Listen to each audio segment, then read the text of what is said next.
आज तक आपने यही सुना था कि गीता जी का ज्ञान कृष्ण जी ने बोला है, और अगर हम ये कहें कि यह ज्ञान कृष्ण जी ने नहीं बोला है तो आपके सामने एक प्रश्न चिन्ह खड़ा हो जाएगा कि ऐसा क्यों है, और साथ ही साथ आपके जानने की उत्सुकता भी होगी।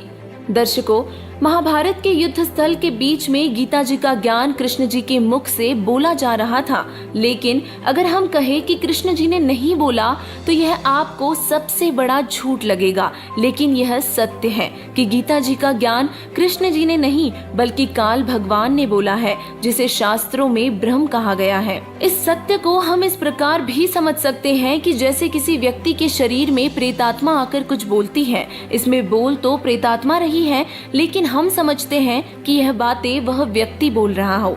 दर्शकों, हमने सुना था और यह सत्य भी है कि कृष्ण जी ने शस्त्र न उठाने की प्रतिज्ञा की थी, लेकिन फिर भी कृष्ण जी ने रथ का पहिया उठाकर कौरवों की लाखों सेना का नाश कर दिया था।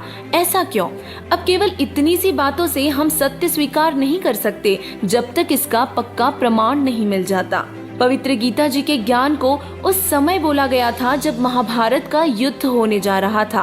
अर्जुन ने युद्ध करने से इनकार कर दिया था क्योंकि दो परिवारों कौरवों तथा पांडवों का संपत्ति वितरण पर विवाद था, और कौरवों ने पांडवों को आधा राज्य भी देने से मना कर दिया था। दोनों पक्षों का बीच बचाव करने के लिए प्रभु श्री कृष्ण जी 3 बार शांति दूत बनकर गए, परंतु दोनों ही पक्ष अपनी अपनी जिद पर अटल थे।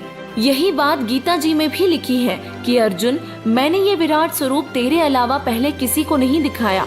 और यह विचार करने वाला विषय है कि कृष्ण जी अगर गीता ज्ञान बोलते तो यह नहीं कहते कि तेरे अलावा पहले किसी को भी नहीं बताया है, क्योंकि कौरवों की सभा में कृष्ण जी अपना विराट रूप दिखा चुके थे।